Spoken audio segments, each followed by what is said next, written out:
দর্শক, চারিদিকে দুর্নীতি, লুটপাট, খুন, ধর্ষণ, এই সব কিছুকে ছাপিয়ে সবার মাঝে আজ কথা একটাই, চারিদিকে শুধু উন্নয়ন আর উন্নয়ন। কিন্তু এই উন্নয়ন কি দেশের জন্য হচ্ছে নাকি বিশেষ একটি জনগোষ্ঠীর পকেট ভরবার জন্য হচ্ছে?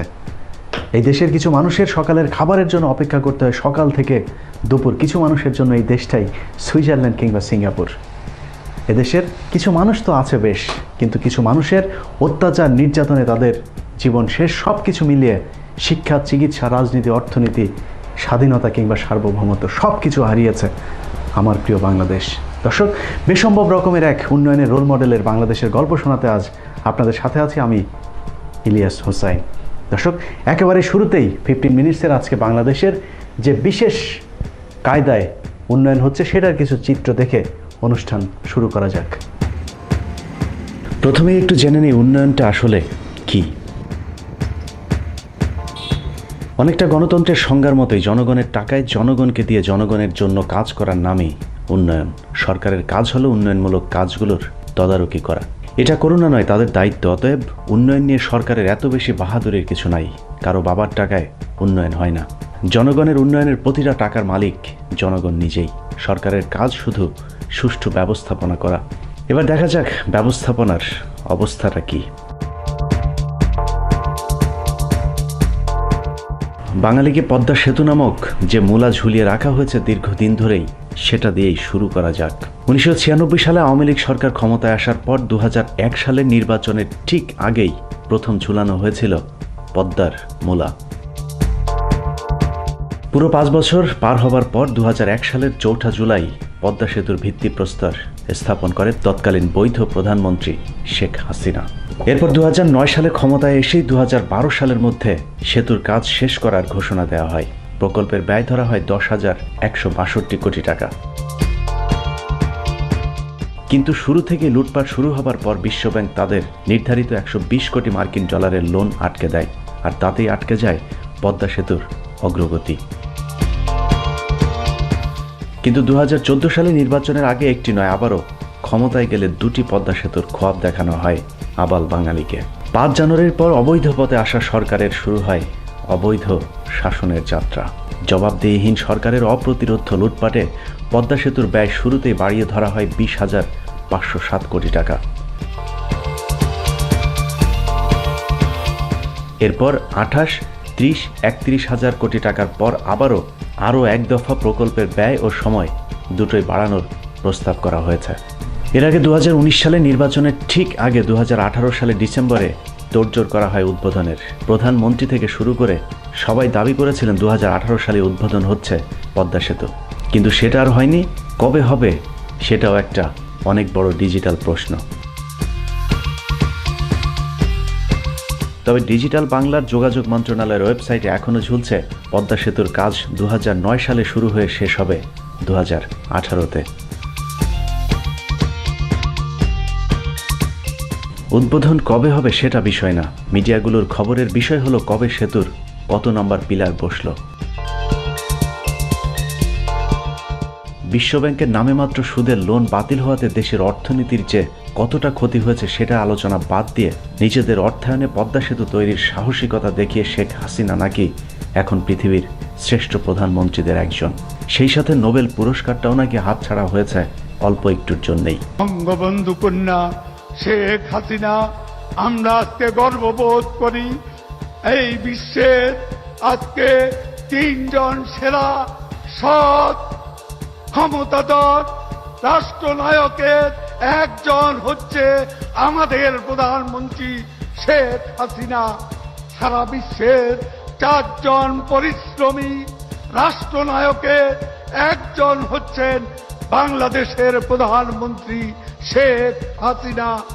বাংলাদেশে গত 44 বছরে সবচেয়ে সৎ রাজনীতিকের নাম শেখ হাসিনা। এরকম অসাধারণ এক প্রধানমন্ত্রীর দেশের প্রধান সড়ক এটি। মানহীন এরকম পিচ ঢালাইয়ের মতোই খুন, ধর্ষণ, ভোট চুরি, দুর্নীতি, লুটপাটকে ঢেকে দেওয়ার চেষ্টা চলছে উন্নয়ন নামের মিথ্যে কার্পেট দিয়ে।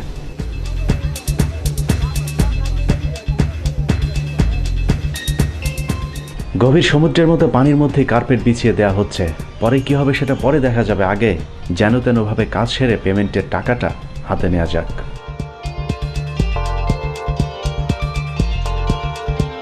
এদেশে উন্নয়নের উদ্দেশ্য জনগণ কিংবা দেশের উন্নয়ন না, উন্নয়নের আসল উদ্দেশ্য অনুমোদন দেওয়া প্রকল্পের বরাদ্দকৃত টাকা উপর থেকে নিচ পর্যন্ত নেতা কর্মীদের মধ্যে ভাগাভাগি করা।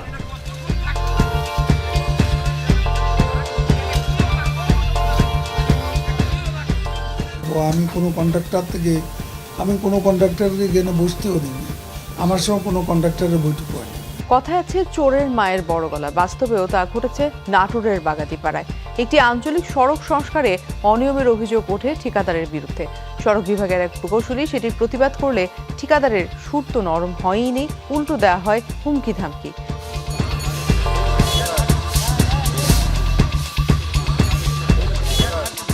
ভাগের টাকা আগে পেতে একই প্রকল্পে বরাদ্দ দেওয়া হয়েছে কয়েকবার। মন্ত্রী এমপি ঘুরে শেষ পর্যন্ত যেটুকু এসে পৌঁছায় সেটুকুতেও যা হবার তাই হচ্ছে। প্রাইম কোর্ট ছাড়াই যদিও প্রাইম কোর্ট করেন তাহলে এক সপ্তাহ আগে এখানে এই রাস্তার প্রাইম কোর্ট করেছিলেন, কিন্তু পিচ ঢালার সময় প্রাইম কোর্ট যদি উঠে যায় তাহলে আমরা জানি যে পিচ ঢালাই করার আগে ট্যাক্স করার কথা। আমার দামি পোশাক এগুলো কিন্তু আমার কেনা, এটা আমি পাই। হয়তো আমাকে অনেকে ভালোবাসে, আমার অনেক কর্মী আছে, তারা বিদেশে আছে, আসার সময় আমার জন্য একটা স্যুট নিয়ে আসে। তারপরে এই তো গতকাল সিঙ্গাপুর থেকে একজন 3টা কোটি ওখান থেকে মানিয়ে নিয়ে আসছে। কোথাও সেতু আছে, রাস্তা নাই, কোথাও সেতুর নিচে খুঁটি নেই, কোথাও বা সেতু রাস্তা দুটোই আছে, খুঁটির ভেতর রড নাই। শক্তিশালী নৌকার ধাক্কায় দুর্বল ব্রিজের আত্মহননের চিত্র আমরা দেখেছি ডিজিটাল এই বাংলাদেশে। রোল মডেলের দেশে ব্যতিক্রমধর্মী আধুনিক ব্রিজও আছে, যে ব্রিজে উঠতে মই বাইতে হয়। শিহরিত হবার মতো উন্নয়নের এমন বাজারে অনেক স্থাপনা আছে যা উদ্বোধনের আগেই ভেঙে পড়েছে। লুটপাটে তাড়াহুড়া করতে গিয়ে সরকারের ঢাকা শহরে যতগুলো ফ্লাইওভার তৈরি করেছে তার প্রতিটিতেই রয়েছে মারাত্মক ভুল, কোনোটি ইচ্ছাকৃত, আবার কোনোটি অনিচ্ছায়।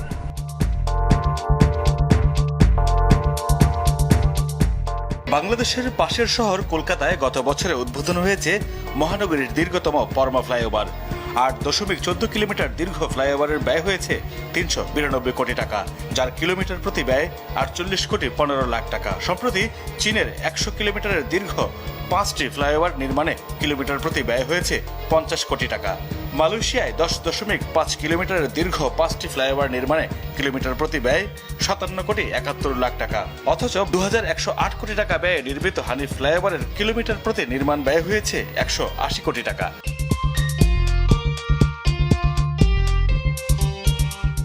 রাজধানীর সবচেয়ে বড় গুলিস্তান যাত্রাবাড়িতে মেয়র মোহাম্মদ হানিফ উড়াল সড়কটি এখন ব্যবহারকারীদের জন্য গলার কাটা হয়ে দাঁড়িয়েছে। উপরে যানজট আর নিচে সড়ক প্রায় ব্যবহার অনুপযোগী। আমাদের জন্য তো ফ্লাইওভার বানায় কোনো লাভ হইল না, সেই জাম হইতে হয়ে গেল। আগে আইতাম 5 মিনিটে, এখন মনে করেন মাঝখান দিয়ে একটু আহে, মাঝখানে করে কি জাম লাগিয়ে জায়গা, পরে কয় কি নামে যান গুলিস্তান অনেক কি করুম, টাকা তো নিয়ে যায় 20 টাকা করে বাড়া। নিচের রাস্তা বন্ধ করে সবাইকে ফ্লাইওভারে উঠতে বাধ্য করা হয়েছে, যার জন্য সেই কোম্পানির মালিক এখন সিঙ্গাপুরের 10 ধনীর মধ্যে একজন। অনেকের মতে কুইক রেন্টাল সহ বেশ কিছু প্রকল্পের টাকা পাচার করে কর্নেল ফারুক খান ও তার ভাই এখন বিশ্ব ধনীদের একজন।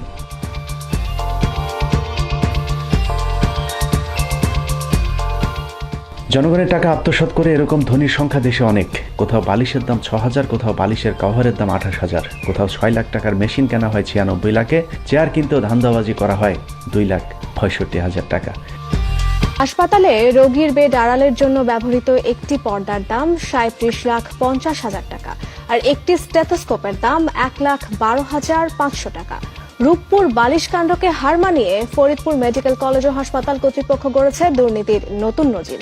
এরই মাঝে একটি কেনাকাটাতেই অন্তত 41 কোটি টাকার দুর্নীতির প্রমাণ পেয়েছে স্বাস্থ্য মন্ত্রণালয়।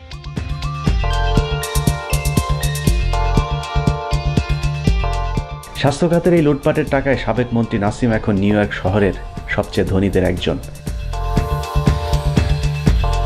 অনুসন্ধানে দেখা গেছে কেবল জ্যামাইকার আফতাব স্কাইভিউতে কয়েক মিলিয়ন ডলারের 16টি অ্যাপার্টমেন্টই নয়, বরং নিউ ইয়র্কে আরও অসংখ্য ভবন ও অ্যাপার্টমেন্টের মালিক হচ্ছেন নাসিম পুত্র তমাল, যার মধ্যে জ্যামাইকা অঞ্চলের 148 স্ট্রিট বিটুইন 89th অ্যাভিনিউর উপর নির্মাণাধীন এই ভবনটি গড়ে উঠেছে স্বাস্থ্যমন্ত্রী পুত্রের বিনিয়োগে। দর্শক, আমরা এখন দাঁড়িয়ে আছি, এই যে একটা ভবন নির্মাণ কাজ চলছে, এটা মাল্টি স্টোরের একটা বিল্ডিং এবং আমরা দেখেছি এটা প্রায় 7টা তলা বিশিষ্ট এই ভবনে 28টির মতো অ্যাপার্টমেন্ট তৈরির কাজ চলছে এবং এই নকশায় তাই প্রমাণ করে। নিউ ইয়র্ক সিটি হাউজিংয়ের পাবলিক রেকর্ডে দেখা যায় পার্থেনন এলএলসি নামক প্রতিষ্ঠানটির অধীনে 2016 সালের 24 মে এই ভবন নির্মাণের অনুমোদন নেওয়া হয়, যার অন্যতম স্বাক্ষরদাতা হলেন তমাল মানসুর। এত বড় একটি ভবন গড়ার পেছনে ক্রয়কৃত জমিতে $19,35,000 পুরো ক্যাশ বিনিয়োগ করা হয়েছে। সিটির রেকর্ডে এই ভবনের বিপরীতে কোনো মর্গেজ কিংবা ব্যাংক লোন নেই, ফলে প্রশ্ন উঠেছে বিপুল পরিমাণে অর্থের উৎস নিয়ে। এখানেই শেষ নয়, এই আওয়ামী জাহিলিয়াতের যুগে কোরআন শরীফ ছাপানোর নাম করেও আওয়ামী আলেম ছেড়ে দিয়েছেন 17 কোটি টাকা। দর্শক, কি বেসম্ভব রকমের উন্নয়ন, তাই না? একটা জেলায় যখন কোনো একটা প্রকল্প বরাদ্দ যায় তখন একটি রাস্তা, একটি ব্রিজ, একটি কালভার্ট, স্কুল, কলেজ যাই যাক, সেটার জন্য আপনি যতটা না উপকৃত হন তার চাইতে বেশি উপকৃত হন সেখানকার যে জনপ্রতিনিধি আছেন তিনি। যে কারণে তিনি সব সময় চান তার এলাকায় যত বেশি পারা যায় প্রকল্প বরাদ্দ নিয়ে আসতে। কিন্তু কত বেশি প্রকল্প হলো, কত বেশি উন্নয়ন হলো, সেটা একটা দেশের উন্নয়নের মাপকাঠি না। সেই উন্নয়ন, সেই প্রকল্প কতটা জবাবদিহিতামূলক ছিল, কতটা স্বচ্ছ ছিল, সেটাই হচ্ছে মূল দেখার বিষয়। পদ্মা সেতু প্রকল্পের কথা আপনাদের নিশ্চয়ই মনে আছে। 12,000 কোটি টাকার প্রকল্প এখন অর্ধশত হাজার কোটি টাকায়।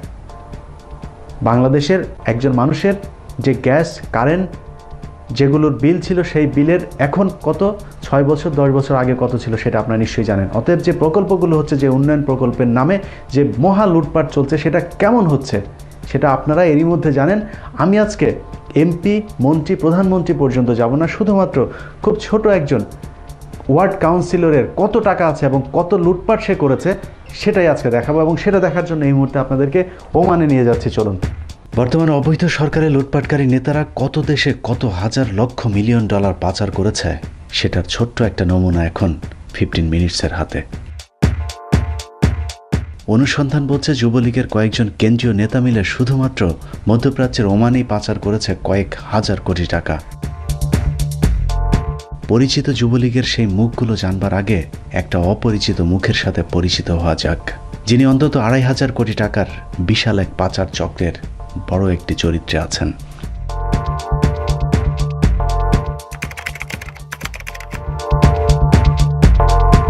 হাফেজ মোহাম্মদ ইসমাইল, গ্রামের বাড়ি গাজীপুরের কাপাসিয়া।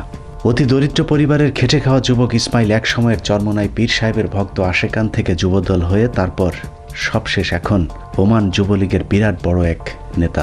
হাইব্রিড এই নেতার জাতাকলে পিষ্ট ওমানের ত্যাগী আওয়ামী নেতাকর্মীরাও, কারণ ইসমাইলের পেছনে আছে সাবেক কেন্দ্রীয় এক নেতার আশীর্বাদ। অথচ এই তো বছর 3 আগেও হাফেজ ইসমাইল ছিলেন নির্মাণ শ্রমিক। টানাটানির সংসারে অর্থাভাবে ইসমাইলের মা প্রায় 25 বছর ওমানিদের বাসায় গৃহকর্মীর কাজ করেছেন। রাতারাতি শ্রমিক থেকে ইসমাইল এখন ওমানে অর্ধশত কোম্পানির মালিক।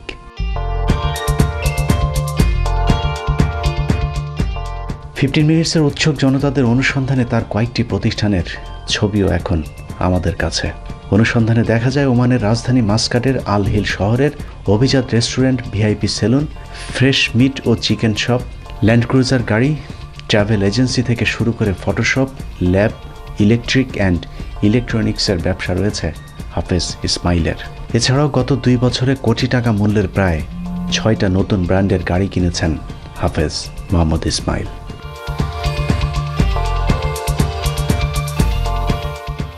সিনেমার গল্পের মতো বদলে যাওয়া ইসমাইলের দিন বদলের গল্পের আসল রহস্য জানতে আবারও যেতে হবে সেই উৎসুক জনতার কাছে। ওমানে গুরুত্বপূর্ণ একটি পদে থাকা একজন কর্মকর্তা আমাদেরকে যে তথ্য দিয়েছেন তা রীতিমতো ঘাবড়ে যাওয়ার মতো। সেই কর্মকর্তার সহায়তায় আমরা ওমানের বাণিজ্য মন্ত্রণালয়ের ওয়েবসাইট থেকে ব্যক্তিগত অতি গোপনীয় সিআর রেজিস্ট্রি ইনফরমেশন থেকে কিছু গোপন নথি পাই, যেখানে দেখা যায় ওমানের মাস্কাটের আল হিল, মবেলা, আল খুদ, আল রমেস, সাদ আল খালিজ ট্রেডিং কোম্পানি, আনোয়ার আল খালিজ, আল আমিরা, আল বারাকা সহ দেশটির বিভিন্ন শহরে অন্তত 19টি কোম্পানির লাইসেন্স রয়েছে ইসমাইল গংদের। গোপনীয় সেই নথিতে দেখা যায় 2018 সালে চালু করা কমার্শিয়াল রেজিস্ট্রেশন নাম্বার 1213811 এর অধীনে তাদের রয়েছে 6টি কোম্পানি। 2018 সালে শুরু করা কমার্শিয়াল রেজিস্ট্রেশন নাম্বার 1320854 এর অধীনে রয়েছে আরও 3টি কোম্পানি। CR 1330922 নম্বরের অধীনে কোম্পানি রয়েছে আরও 6টি। এছাড়াও 2018 সালের জুলাইয়ের 6 তারিখে রেজিস্ট্রেশন নেওয়া 1320854 নম্বরের কোম্পানিটি অস্বাভাবিক অর্থ লেনদেনের কারণে সাসপেন্ড হয়ে থাকার তথ্য রয়েছে সেখানে। এইসব তথ্য ঘাটাঘাটির মধ্যেই কেঁচো খুঁড়তে বেরিয়ে আসে সাপ। গোপন সেই নথিতে ওইসব কোম্পানিগুলোর 3 জন মালিকের অস্তিত্ব পাওয়া যায়। ওমানের নিয়ম অনুযায়ী একজন বাংলাদেশিকে সে দেশে ব্যবসা করতে হলে পার্টনার হিসাবে বাধ্যতামূলক একজন ওমানের নাগরিককে রাখতেই হবে। আমরা ধরেই নিয়েছি ইব্রাহিম খালফান থানিয়াল আমরি হচ্ছেন ওমানের সেই পার্টনার। 2 নম্বরে আছে ইসমাইল ফরিদি উদ্দিন অর্থাৎ হাফেজ মোহাম্মদ ইসমাইল, কিন্তু নথির তৃতীয় নামটি বের করতে আমাদের বেগ পেতে হয়েছে।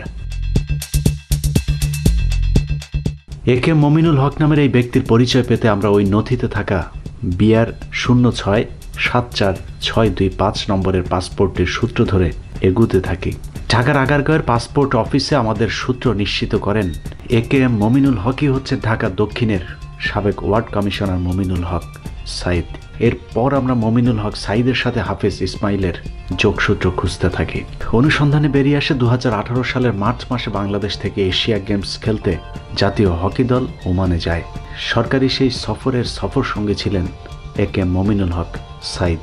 ওমানে গিয়ে ইসমাইলের ভাড়ায় চালিত গাড়ির যাত্রী হবার সুবাদেই তাদের প্রথম সাক্ষাৎ ঘটে। সাইদ ওমানে কয়েক হাজার কোটি টাকা বিনিয়োগের আগ্রহ দেখালে হাফেজ ইসমাইল তাকে বিভিন্ন পরামর্শ দেয়। এরপর থেকে ওমানে মমিনুল হকের প্রায়ই যাওয়া আসা শুরু হয়। মাস তিনেকের মধ্যেই ঝড়ের বেগে একের পর এক কোম্পানি খুলতে থাকেন হাফেজ ইসমাইল, যা আশপাশে থাকা প্রবাসী বাঙালিদের বিস্মিত করে তোলে। এসব কোম্পানিগুলোতে যে পরিমাণ বিনিয়োগের প্রমাণ নথিতে রয়েছে তার যোগফল প্রায় 2500 কোটি টাকা। তবে ওমানে বসবাসরত ব্যবসায়ীদের মতে এর বাইরেও মাস্কাট এয়ারপোর্টের ঠিক পেছনে আরব সাগরে কৃত্রিমভাবে তৈরি ওমানের সবচেয়ে ব্যয়বহুল শহর দ্য ওয়েব সিটিতে মমিনুল হক সাইদ, ইসমাইল চৌধুরী সম্রাট সহ যুবলীগের আরও একজন সর্বোচ্চ নেতার নিজস্ব বাড়ি রয়েছে। অনেক বড় বড় রাঘবওয়ালরা যারা আছে তারাও এই টাকাগুলো এখানে করছে। ইসমাইল হোসেন সম্রাট সেও এর পেছনে, আমরা যা বুঝতেছি, যা দেখতেছি, যা শুনতেছি, এটাও ইসমাইল হোসেন সম্রাটও এর পেছনে আছে। আর এই মাসকাট এয়ারপোর্টের পেছনে যা দ্য ওয়েব সেন্টার, এই ওয়েব সেন্টারও হচ্ছে তার ফ্ল্যাট আছে, এই বিলাসবহুল ফ্ল্যাট আছে তার। হ্যাঁ, এগুলো কোথা থেকে আসলো? সব বাংলাদেশি টাকা আসছে এখানে। আর শোনেন, এই হুমান ভাই, ওমান এখন ওই ক্যাসিনোর মতো, সে বাংলাদেশের মতো অবস্থা তৈরি করে ফেলতেছে। এরই মধ্যে 2019 সালের কথিত শুদ্ধি অভিযানের সময় ক্যাসিনো কাণ্ডে নাম থাকার অভিযোগ আসে মমিনুল হক সাইদের। তারপর থেকেই সে পলাতক ছিল। হঠাৎ করেই গ্রিন সিগন্যাল পেয়ে আবারও ঢাকায় ফিরে আসেন মমিনুল হক সাইদ। তবে এবার সিটি নির্বাচনে নিজে কমিশনার পদে দাঁড়াতে না পারলেও তার স্ত্রীকে ঠিকই দাঁড় করিয়ে দিয়েছেন বিদ্রোহী প্রার্থী হিসাবে।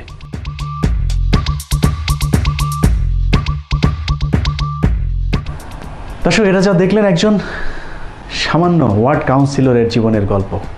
একজন ওয়ার্ড কাউন্সিলর যদি এত টাকার মালিক হয়ে থাকে, তাহলে তার উপরে সিটি মেয়র, এমপি, মন্ত্রী কিংবা তার উপরে যারা আছেন সকিনা, মর্জিনা, রেহানা, যেই থাকুক, তারা কত টাকা লুটপাট করেছে শুধু একটু অনুমান করলেই বুঝতে পারবেন।